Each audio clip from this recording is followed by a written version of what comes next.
Okay, congrats, you've gotten to this point and you're wondering what is rider tracking. So rider tracking is going to enable a few options. First of all, let's use the app without rider tracking. So without rider tracking, what you don't get is overlay and auto zoom. You can still do manual zoom, and but you can't do overlay at all, and you still also get sync on position. So without rider tracking, you're going to get a good idea of that something is happening, but it takes a little bit more work to figure out why.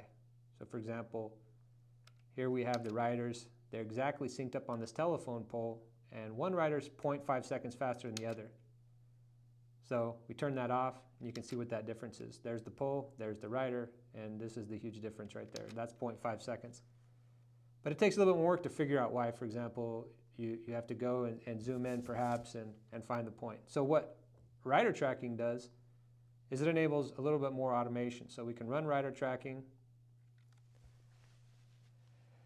It's going to try and track the rider in every frame of the video automatically if it can. If it can't, it's going to ask you for little prompts, and just keep an eye on the screen, and it'll guide you. If your rider goes behind something, gets passed by another rider, goes behind a tree, something like that, it can get a little difficult, so look for a different video on how to use some of the advanced tracking features.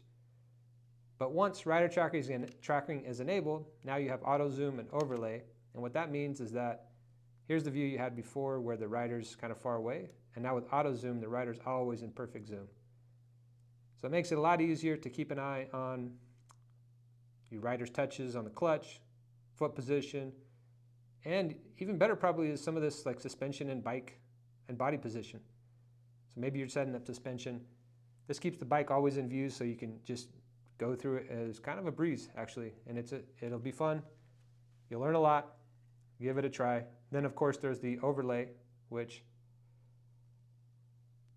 makes it so we have one rider right on top of the other, and you can change the opacity to see more of one rider versus the other. And maybe this will make it easier in some cases to see a difference in suspension or body position or something like that. So